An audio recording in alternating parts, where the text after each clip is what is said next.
又如風，或世事通通不過是場夢。人在途中，人在時空。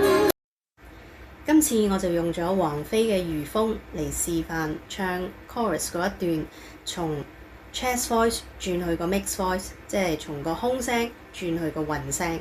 咁好多時王菲都係用呢一個嘅唱歌嘅方式去製造一啲比較有空靈嘅感覺嘅聲音。好，我哋嚟聽下先。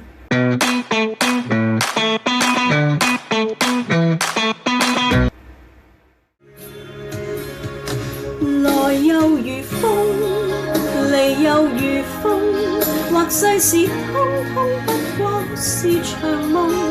人在途中，人在時空，相識也遇到這個夢中。來又如風，離又如風，或世事通通不過是場夢。人在途中，人在時空。OK， 即係其實好似類似一個咁嘅聲音。正如頭先就係我講嘅，就係你維持喺同一個 chest voice 一個空腔嘅位置去夾硬攣上去嘅聲音咧，就會變到咁樣啦。所以必須要咧就要轉成去一個 mix voice， 即係你個混聲。咁你出嚟咧個聲先會夠靚，同埋可以混埋一齊會夠柔軟。